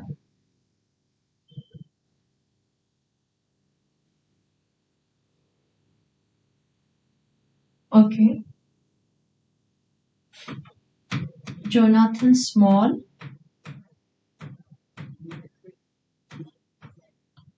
ठीक आहे, अब्दुल्ला खान. तिसरा कोण होता मुलांना, तिसरा कोण होता, दोस्त अकबर. आणि एक होता महमूद सिंग. दोस्त अकबर,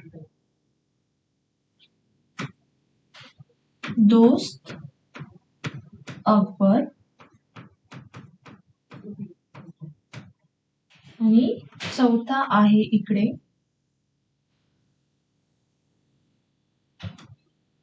थर्ड इज हियर दोस्त अकबर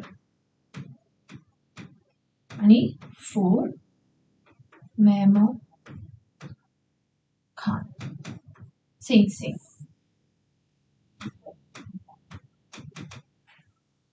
ओके,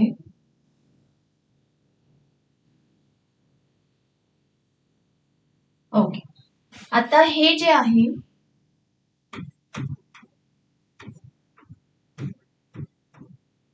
ठीक आहे, हे जे आहेत मुलांना, ह्या सगळ्यांची स्टोरीमध्ये सगळेजण खूप इम्पॉर्टंट आहेत. म्हणून मी तुम्हाला हे नाव व्यवस्थित लिहून दिले की तुम्हाला लिंक लागेल कोण कोणाचं कोण आहे.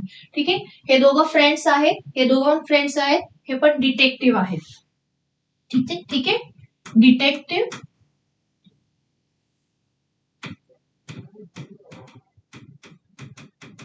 डिटेक्टिव्ह आणि हा त्याचा असिस्टंट आहे, तुम्ही असं म्हणू शकता. ठीक आहे, हे डिटेक्टिव्ह. आता याच्यामध्ये हे दोघं इम्पॉर्टंट आहेत, हे दोन्हीही इम्पॉर्टंट आहेत. आता ते कसे इम्पॉर्टंट आहेत ते मी सांगते. आता काय असतं की ह्या चौघांनी, हे जे चौघ आहेत या चौघांनी काय केलेलं असतं, the four of these four people looted the Agra treasure. ठीक आहे, आता आग्रा ट्रेजर चोरल्यावर काय होतं, त्यांनी ते एका ठिकाणी लपवलेलं असतं. ते लपवलेलं जे आहे ना, ते लुटल्यानंतर काय होतं ना, हा जो जोनाथन स्मॉल असतो, द वुड लेग असलेला माणूस, हा जो असतो ह्याला काय होते, जेल होते. हा जेलमध्ये जातो. तर जेलमध्ये जातो आणि हे बाकीचे नसतातच तिकडे. ठीक आहे, आता हे जे हा जेलमध्ये गेल्यावर आता ह्याने तर ट्रेजर चोरलेलं आहे. ते चोरलेले ट्रेजर ऑब्व्हियसली त्याला काय वाटतं की ते ट्रेजरचा आपण वापर केव्हा करायचा. दॅट्स वाय तो काय करतो, हा जो जोनाथन स्मॉल आहे हा या दोघांची हेल्प मागतो. या दोघांची हेल्प मागतो. तो म्हणतो की मला हेल्प करा, मला हेल्प करा to get out of this prison. I will tell the address of the treasure that was looted by these four. ठीक आहे, तो म्हणतो की मला हेल्प करा आणि हेल्प कराल तर मी काय करेल, तुम्हाला त्या ट्रेजरचा तुम्हाला पत्ता पण सांगेल आणि तुम्ही ते घ्या आणि मग आपण काय करूया, जोनाथन स्मॉल, मेजर शॉल्टो आणि कॅप्टन, हे तिघ जण, कॅप्टन मॉर्स्टन, हे काय करणार, आपण तिघ तो ट्रेजर वाटून घेऊया असं त्याचं म्हणणं असतं. मग आता काय होतं की हा जो मेजर शॉल्टो असतो ना, तो एवढा वेल्थ बघून, एवढा ट्रेजर बघून त्याचा विचारच बदलून जातो आणि तो काय करतो, ह्याने सांगितलेल्या ऍड्रेसवर जाऊन तो सगळा ट्रेजर घेतो. पण तो याला काय करतो, धोका देतो. हा त्याला डिसीव्ह करतो, त्याला तो हेल्प करत नाही, तो परत जेलमध्येच राहतो.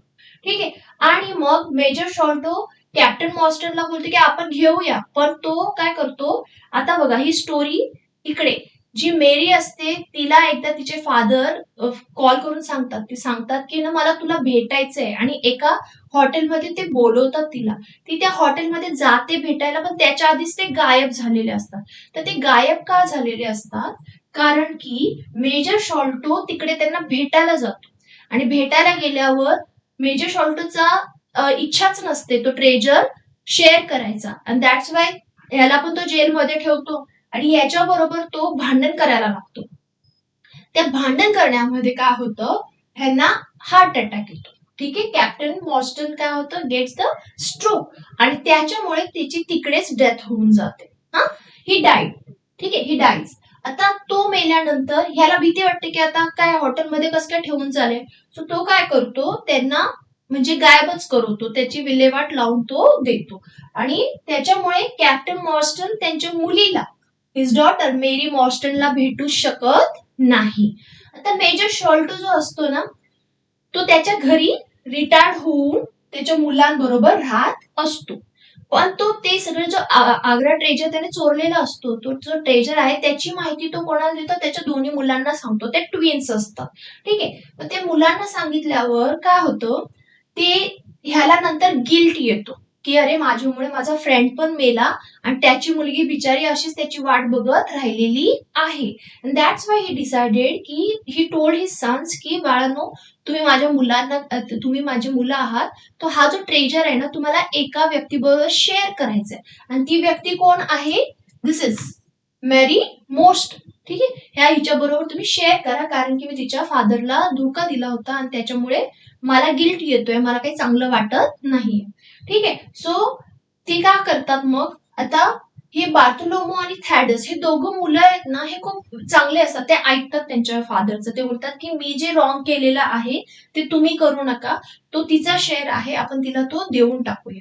आणि त्याच्यामुळे हे काय करत असतात ना, तिला दर दिवशी म्हणजे ते काहीतरी करून तिचा पत्ता मिळवतात, तिचा ऍड्रेस शोधतात. ऍड्रेस तो एका न्यूजपेपरमध्ये विचारला असतो तर ती देऊन टाकते आणि त्याच्यामुळे काय होतं, त्या ऍड्रेसवर तिला एक एनव्हलप मध्ये खूप रेअर असे, खूप कॉस्टली असे पर्ल्स येत असतात. सो ते पर्ल्स तिला 6 वर्ष, किती, 6 years she was getting the 6 years पासून तिला पर्ल्स मिळत असतात, पर्ल्स, रेअर पर्ल्स. ठीक आहे, ते रेअर पर्ल्स तिला मिळत असतात. But she was like annoying with that की बाबा हे मला कोणी नाव पण नाही सांगत आणि कशामुळे मला हे पर्ल्स मिळत आहेत. आणि finally she decided to go to the Holmes. ठीक आहे, शेरलॉक होम्स कडे ती ह्या केस घेऊन जायचा विचार करते. हा, अजून एक गोष्ट होते, तिला ते रेअर पर्ल्स मिळत असतात, पण यावेळी जो तिला एनव्हलप आलेला असतो त्याच्यामध्ये एक लेटरही असतं. आणि त्या लेटर मध्ये लिहिलेलं असतं की she should come to meet someone. कोणतरी अनॉनिमस आहे त्याला भेटायला जायचे. कुठं? Lyceum theatre. काय नाव सांगितलेलं आहे? Lyceum theatre. ते लायसियम थिएटर मध्ये जाऊन काय करायचंय? भेटायचं आहे.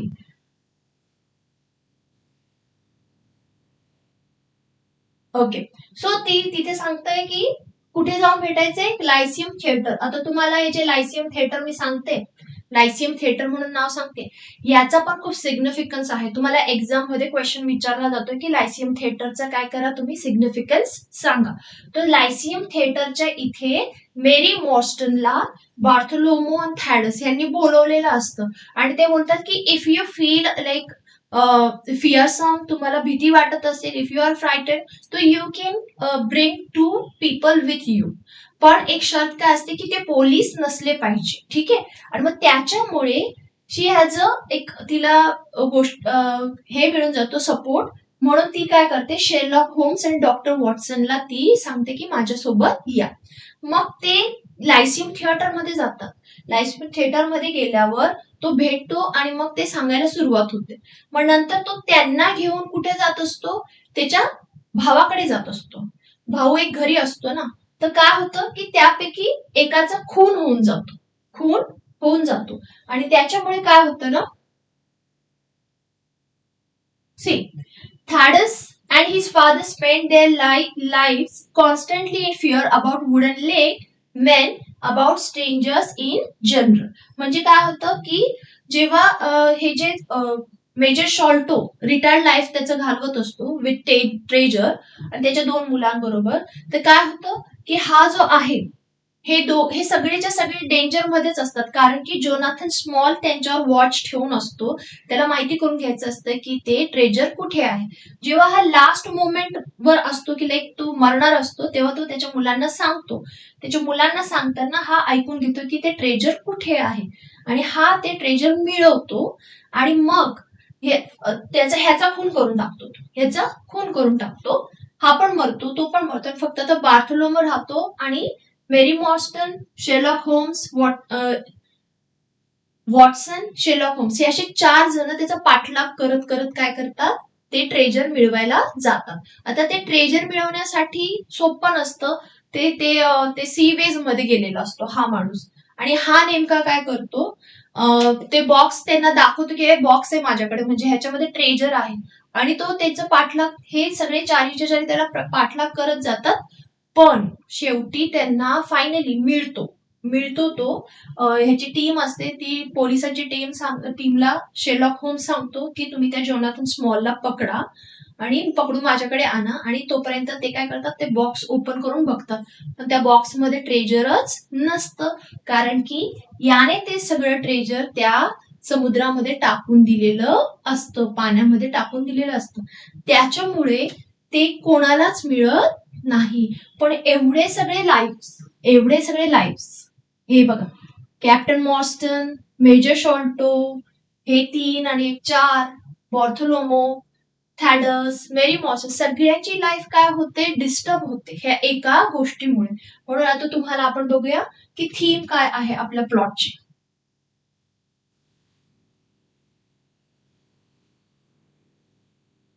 ओके, तुम्हाला स्टोरी समजली असेल. स्टोरी तुम्हाला विचारत नाही, पण तुम्हाला काही काही इन्सिडेंट, जसे की मी तुम्हाला सांगितले की सिग्निफिकन्स ऑफ 4 काय आहे, हे 4 लोकांची नावं तुम्हाला नीट लक्षात ठेवावी लागतील.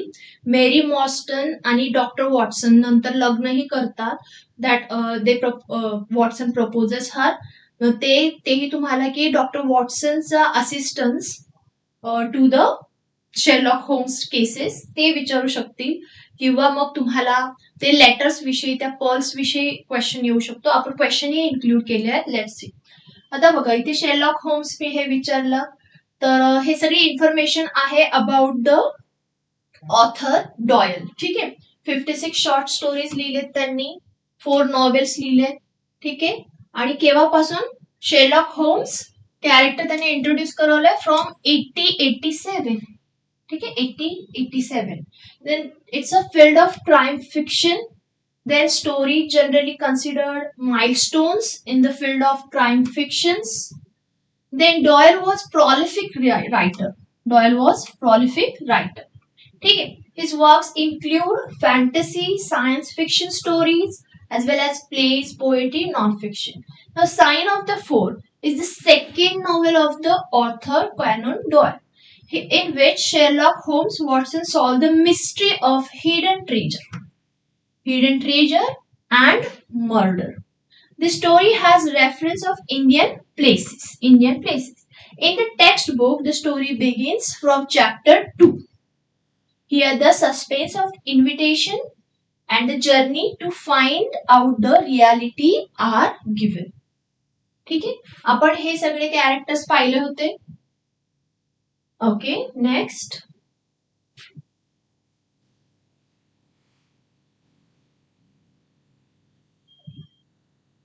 Okay, here.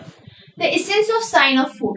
It has complex plot involving service in India, Indian rebellion of 1857, stolen Agra treasure. याच्यामध्ये काय काय मुलांनो? कॉम्प्लेक्स प्लॉट आहे involving service in India, Indian rebellion of 1857. हिस्ट्रीमध्ये शिकला असेल याबद्दल तुम्ही. And a secret pact amongst 4 convicts, the 4 of the title, and to corrupt prison guards.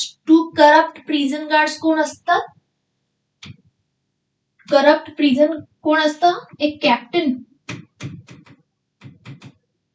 मॉर्स्टन आणि एक कोण असतं? Major Sholto. It's about the major Sholto and captain. Okay. And Watson's future wife, that is Mary Morstan. Let's go to the questions. Okay. The questions काय विचारलंय तुम्हाला? Mary Morstan encourages Dr. Watson to get involved in her case, justify the statement with reference the sign of 4. ठीक आहे. आता याच्यामध्ये doctor Watson कसं काय involve झाला होता त्या केसमध्ये, तो इथे बोललाय पहा. The sign of 4 by Doyle. Mary Morstan seeks doctor John Watson's assistant with her case involving mysterious disappearance of her father. ठीक आहे. Subsequent receipt of pearls. कशासाठी तिला हेल्प पाहिजे होती? To find out her father's address. पण finally तिचे father तिला भेटतात का? नाही. Her father was done. ठीक आहे. She approaches Sherlock Holmes for help, and Watson, being Holmes' close associate, close associate, and becomes naturally involved in the case. Mary's earnest plea and the intriguing nature of her case encourage Watson to participate in that case. His involvement deepens not just due to the complexity of the case, but because of his growing interest or affection for Mary. ठीक आहे. Complexity of the केस हा एक reason असतोच, पण his growing affection for Mary and showcasing a blend of professional intrigue and the personal interest. ठीक आहे. तुम्हाला अशा पद्धतीने आन्सर लिहावं लागेल. Next question. See, Lyceum Theatre. Write the importance of various places such as Holmes residence. Holmes residence चं पण एक हे आहे significance, that is Holmes residence, Lyceum Theatre and unknown destination with reference. ठीक आहे. आता इथे तुम्हाला काय आन्सर करायचं का? तुम्हाला सिग्निफिकन्स लिहायचं आहे ऑफ द प्लेस. तो ही स्टोरी कुठे सुरू होते? स्टोरी ती कुठे येते भेटायला? 2221B बेकर स्ट्रीट इकडे भेटायला येते. Serves as the central hub for the investigation. where crucial meetings and deductions occur. आणि लायसियम थिएटर काय आहे बाळांनो? लायसियम थिएटर पण खूप इम्पॉर्टंट प्लेस आहे. Lyceum theatre Sherlock Holmes. It's a Sherlock Holmes residence. ठीक है.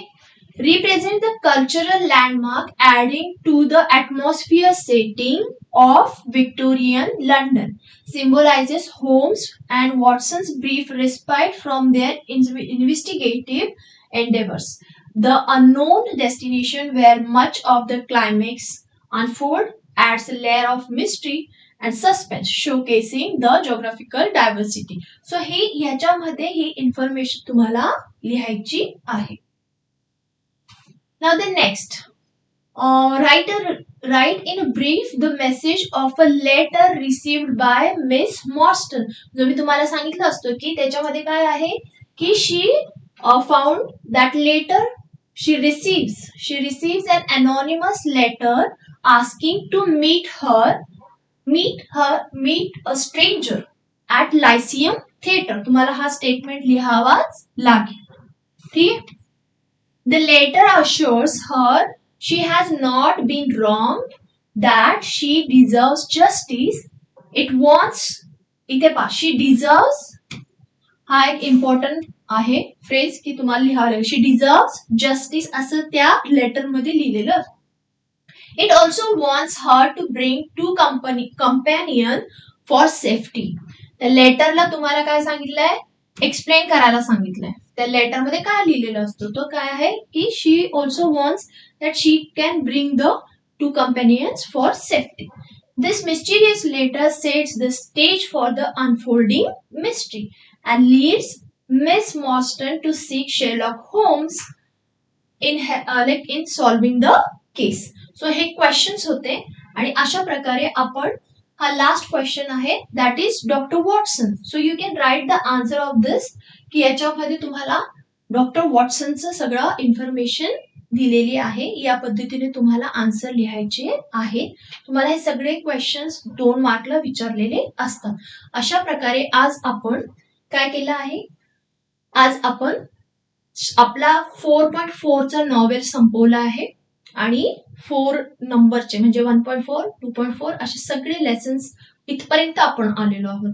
आय होप हे लेक्चर थोडं मोठं झालंय. तुम्हाला कंटाळा न करता हे सगळं ऐकायचंही आहे, समजून घ्यायचं आहे, जेणेकरून तुम्हाला पेपरमध्ये आन्सर्स लिहिता येतील. आणि आपण उद्या भेटूया आपल्या पुढच्या लेसन साठी, पोएम साठी आणि जे काही राहिलेलं रायटिंग स्किल आहे जसं मी तुम्हाला सांगितलं मी कंप्लीट करून घेईल तुमच्याकडून. सो मी तुम्हाला हेल्प करणार आहे तुमचा सिलेबस संपवण्यासाठी. आणि नक्की हे व्हिडिओज तुम्ही तुमच्या फ्रेंड्स बरोबर शेअर करायला विसरू नका. चला बाय.